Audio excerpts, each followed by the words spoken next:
Thanks very much for the introduction, and thanks very much for the opportunity not only to be at this beautiful place, but I find this meeting very engaging and thought-provoking, so I enjoy it very much. Yeah, so this work is a collaboration between Strathclyde and the Institut de Physique de Nice. So the experiment is done by Guillaume Laberie and Robin Kaiser in Nice, and me, Gordon Robb, and John Goppo are supporting by theory. So what I want to talk about is first review what are supersolids. Then I would like to talk about the kind of diffractive coupling we have in our system and how by the Talbot effect we get then an oscillatory long-range interaction between photons. And then put it a bit in the context of coupled light matter structures, fluids of light, and whether the other limit of light-mediated interaction between atoms. And then the experimental system will be a coherent light beam interacting with a cold thermal cloud of atoms by the dipole potential. And I will show you Fourier spectra or time-of-flight images which illustrate coherence. We will see spontaneous symmetry breaking. And then I will show you in the theory Roton spectra and illustrate the long-range coupling. And if there's time, I will say a few words on transverse laser modes and their interpretation as supersolid structures of light. So what are supersolids? They are considered to be some intriguing styles of matter combining properties of crystals and fluids. So it's a superfluid, but breaking the spatial order, so this continuous symmetry. And so this would be something which has breaks simultaneously the phase symmetry of the wave function and the translational symmetry leading to the spatial structure. And it should arise by non-trivial means, so by interactions of via a phase transition or so, not simply interfere to B, C's, and C stripes. The original prediction is done in the context of condensed matter physics helium. There was a claim for observation in 2004, but that was very controversial and is not sustained. And the very same group, you see here the same name, published later a paper which clarified the origin. And so this is withdrawn. They are believed to be relevant for neutron stars as another natural system where they might occur. So the inner crust of a neutron star is superfluid, and it is believed to have crystalline order, so that would be a realization of a supersolid in nature. However, lab realizations needed to wait until recently, or relatively recently, in well-controlled cold atom systems, and even more recently, people, as we have heard by Giacomo this Monday, and Manuele touched on it, that people are looking at photonic and polariton systems, and I will also doing that. So in cold atoms, there were experiments from the Catalyst group and more recently by Letizia on superlattices with spin-orbit coupling. Then a very active field are dipolar quantum gases, where they see 1D and 2D supersolids. And then there's a huge activity on light-mediated interaction, which creates discrete or quasi-1D supersolids, and that is mainly in the transversely pumped cavities.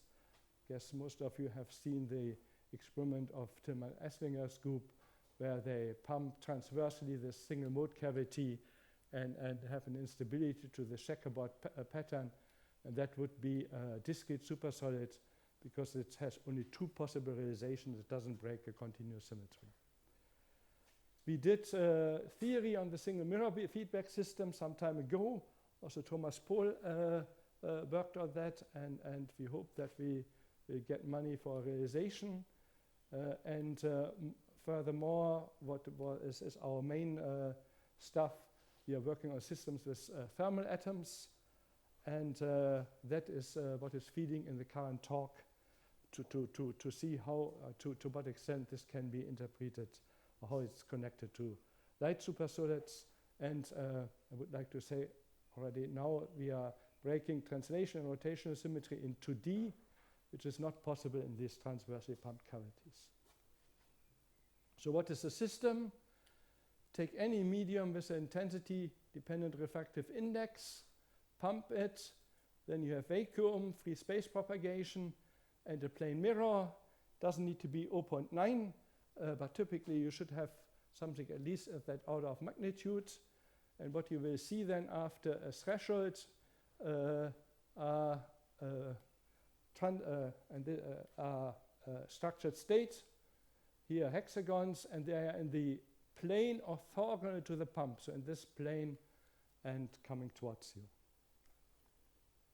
And during the diffraction, here you have non-local oscillatory coupling. I will explain that in detail, and that leads to these structures.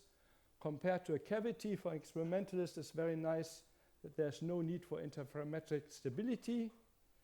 And compared to the transversely pumped cavity, I mentioned that already, there's only a single distinguished pump axis. So that means this plane is really symmetric, and you can get the continuous breaking of the rotation and translational states in there, as you can see. Or maybe. And then from a theoretical point of view, it's actually quite nice. Here, if we assume that this is relatively thin, we have only nonlinearity. Here you have only diffraction, and that makes it computationally effective if you solve it. And also some of the analytics are simpler than if you would have an extended medium where diffraction is taking place. So how does it work? So Talbot saw 200 years ago that the image of a grating exactly reproduce after some distance behind the grating. And so here you have the amplitude, an amplitude modulated light field at a certain wave number, and then it disappears, comes back, disappears, and here is exactly reproduced. And the phase is doing the opposite, unmodulated, modulated, then becomes unmodulated, and so on. And nowadays we would understand that we understand this, of course, in terms of the phasor, diffractive phasor in the paraxial wave equation. So if if you increase the longitudinal distance, this phasor will start at 1 at z equals 0, so then goes to I, that is this conversion to phase modulation, comes back to -1, that is a shifted amplitude modulation, then back to phase modulation, and then the reproduction here after the Talbot distance. Okay, so now imagine you have your atomic cloud, you have some density modulation or some other perturbation here, a detuned pump, and that means that the phase of the transmitted field is now modulated, the amplitude is not modulated. Then you have here the Talbot magic. That means after a certain distance, the phase modulation disappeared, amplitude modulation is maximum. And now you take your mirror and throw this back onto the atoms. And that creates then an optical lattice for these atoms. And that closes the feedback loop, because now the atoms can bunch in the optical lattice they created themselves. And the length scale where that takes place is proportional to the square root of the wavelengths and this mirror distance. So that's behind it. If you think of diffractive dephasing, you can also explain it differently. Imagine you have some atomic droplets. You have a detuned light, so that means these droplets will lens. So they will lens into light spots. So these are these light spots in this pattern. And then your mirror throws these light spots back into the atoms, and then they are kind of optical tweezers and will cause this bunching. Okay, and since these guys are periodic, that means they act as a grating. So they're not only lens, but they also act as a grating. It means you have a preferred diffraction angle, which will couple neighboring spots. And now if you throw that back, you see that this spot will talk to that one will talk to that one, and so on. And so that talking via these diffractive orders gives you the defined periodicity, and it also ensures that photons can flow from here to that one, or photons can flow from that one, and these two things you would expect for a supersolid of light. Okay, so there's a coupled light-matter structure. Here is matter structured. This tells the atoms, that tells the lights how to bend, creates a spot, and these spots then tell the light where to go. And one limit of that interpretation is if you trace over the light, you get light-mediated interactions between the atoms, and that is, for example, the standard interpretation in the transversely pumped cavities. Or the other interpretation might be you trace over the matter, and then you looked at the light, and that is the interpretation of the fluids of light, and Quentin gave an excellent talk. Jacobo talked about it. So that is in the Gross-Peterevsky picture, or the origin of the Gross-Peterevsky picture, and in the polariton dynamics. Okay, and so I'm going to argue in that direction. So the experiment is done on the rubidium D2 line, 780 nanometer, and the F equals 2 to F dash equals 3 transition. There are about 10 to the 11 atoms in a cloud which has roughly 10 millimeter size. The optical density in line center is 140, give or take, and the temperature somewhere in the 200 to 290 microkelvin range.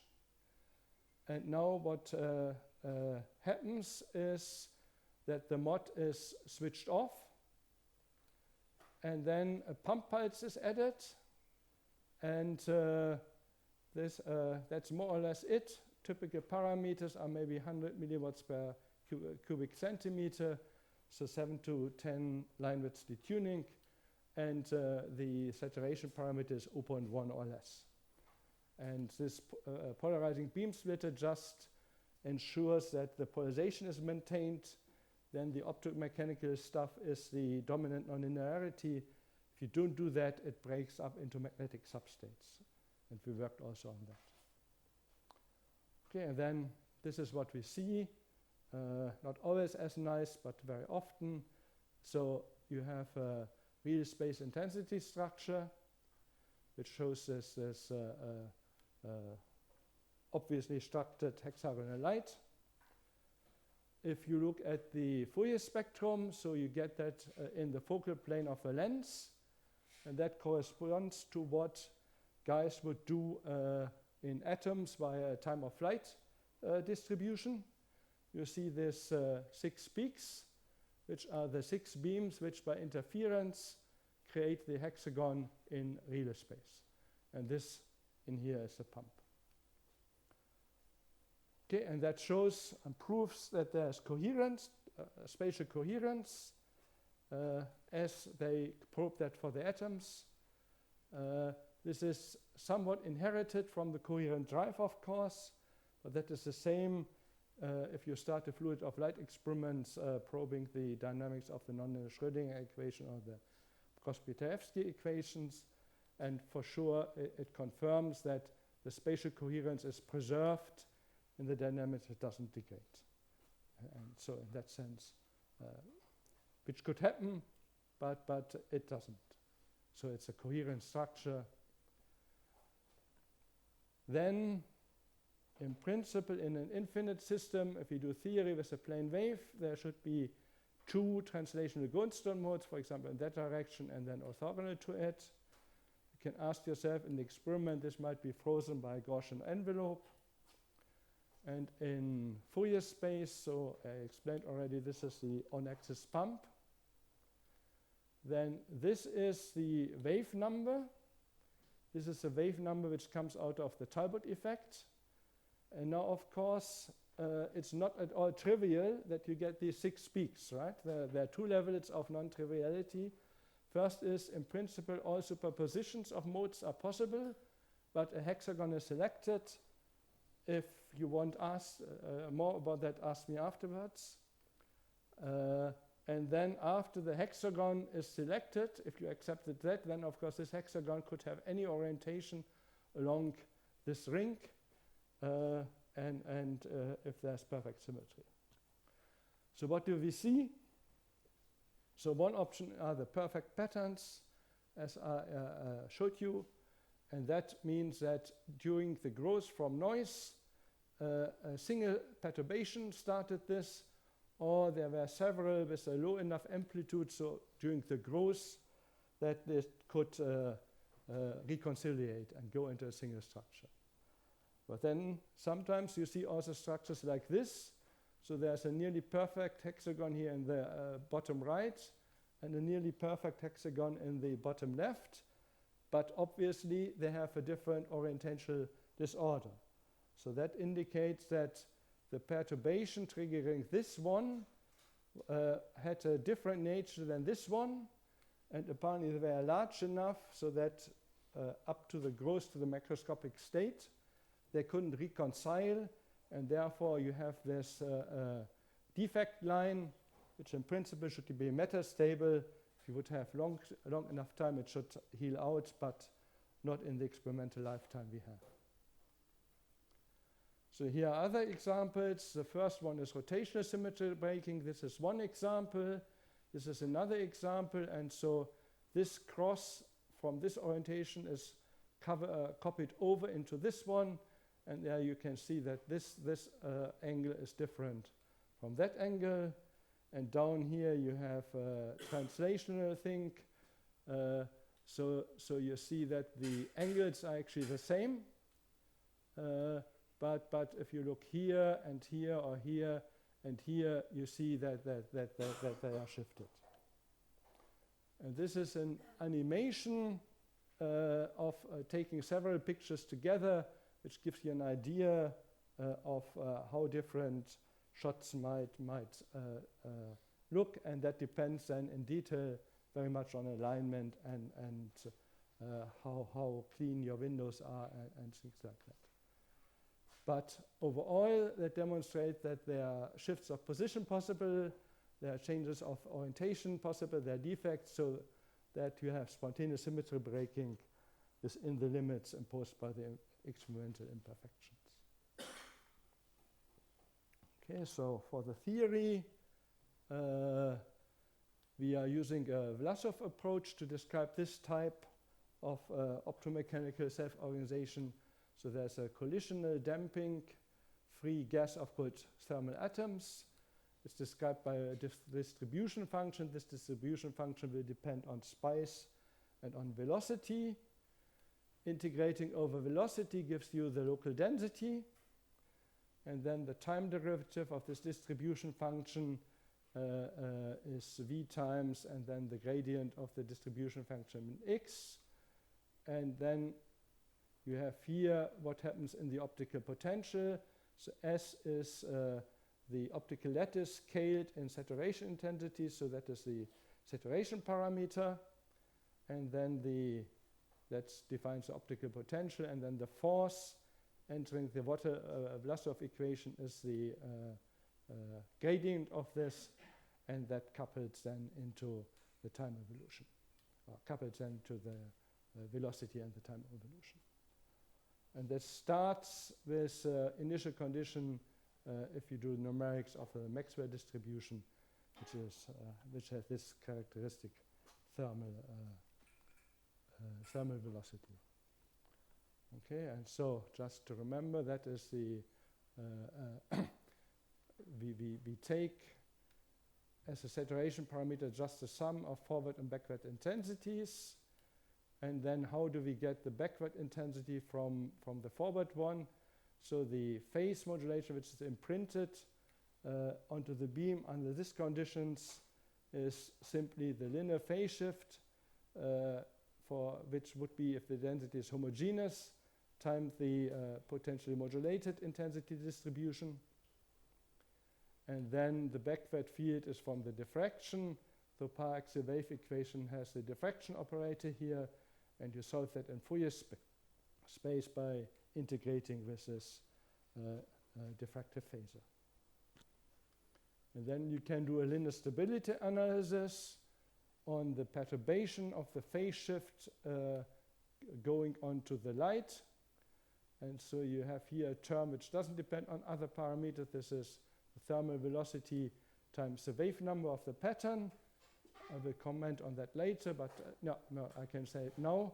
So to first order, you can think of if the motion is ballistic on the scales of the experiment. This is simply the average time atoms need to cover from one maximum to the other maximum of the pattern, and that will be some characteristic washout time. So maybe it's clear that this will appear. And then you have, so that is damping. There's a minus here. And then you have here a positive term. And this here parameterizes just the relative strength of the dipole potential. So the lower the temperature, the better. It's probably also clear. Then this is a mirror, so the stronger the feedback, the better. This is the input saturation of the, that's the saturation parameter of the input. Then this is the non-linear phase shift, the linear phase shift, the optical density, which defines the interaction strengths.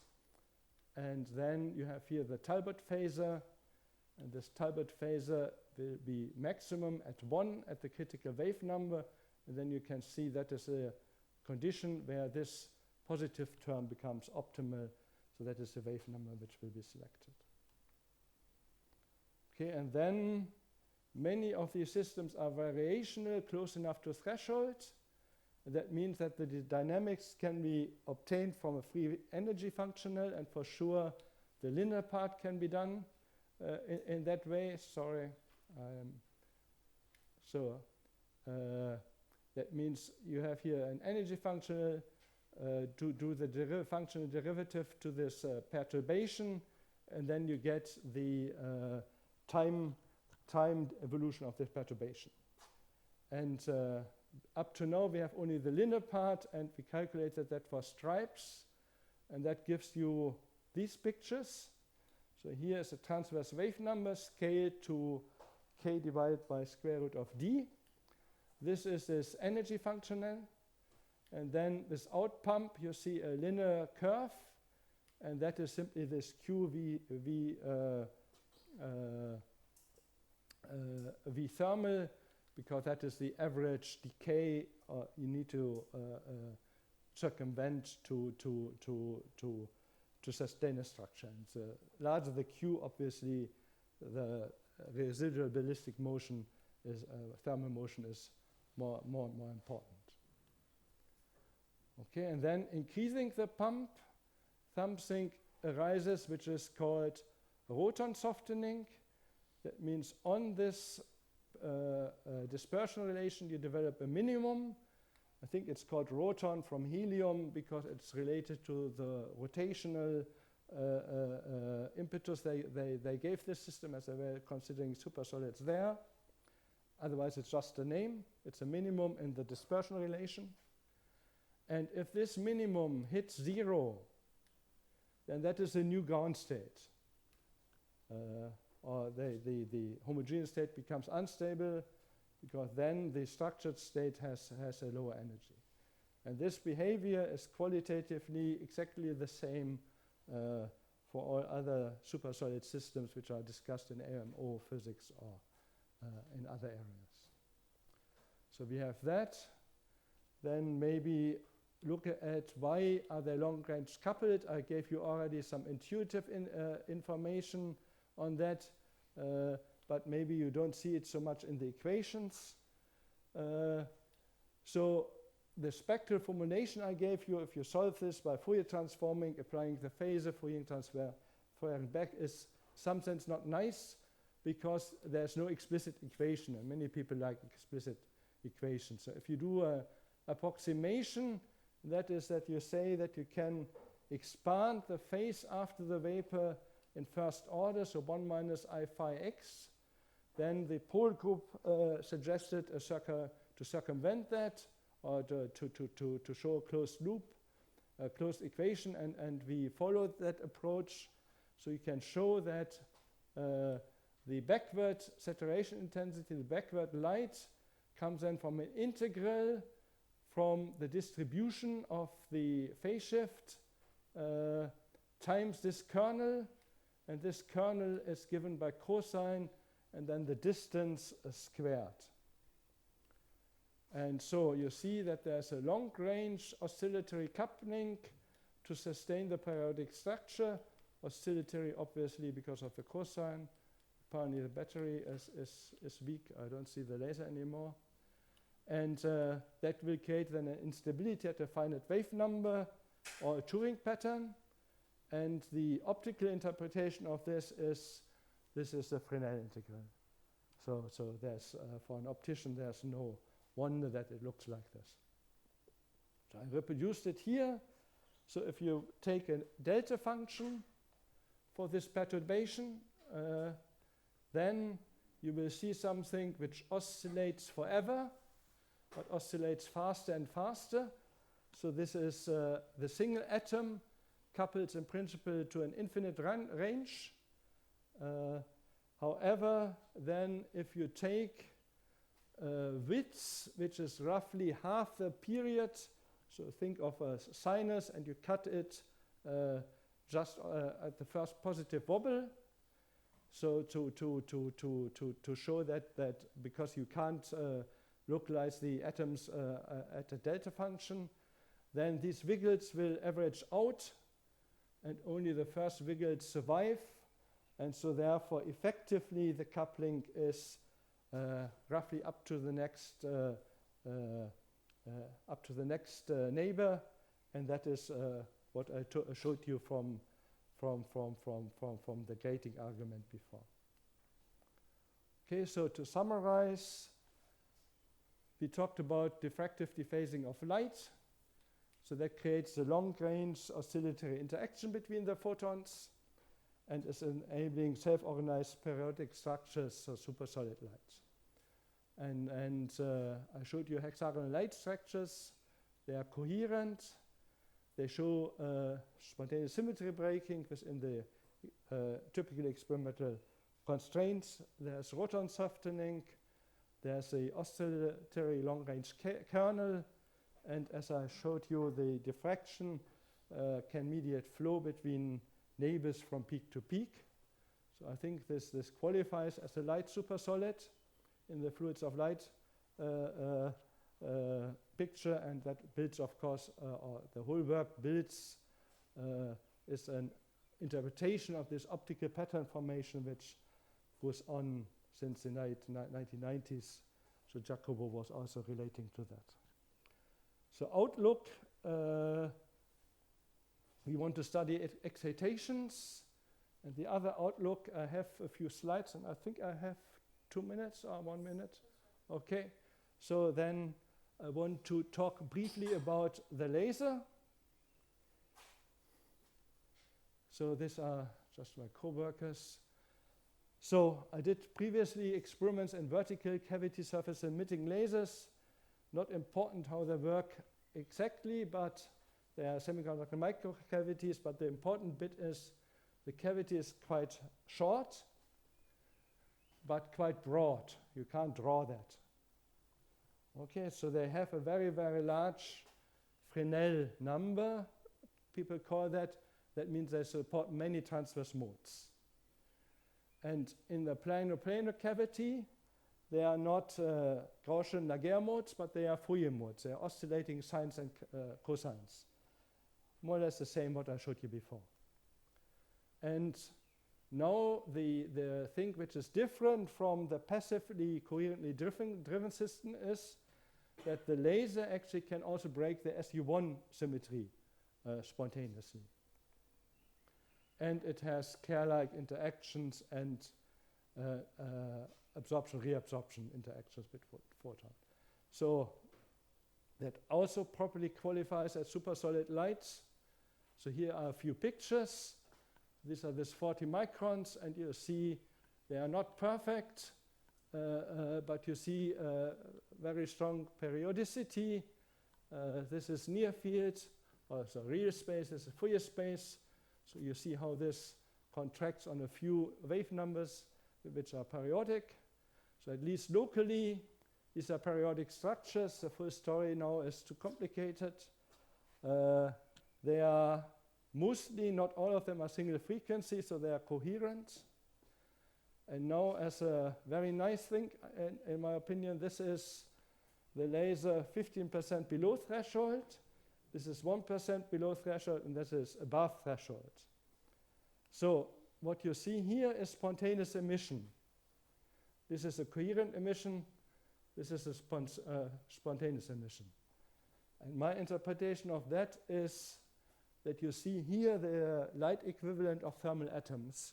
And I consider that to be quite nice and links nicely to the work which is done on photon condensates by different people.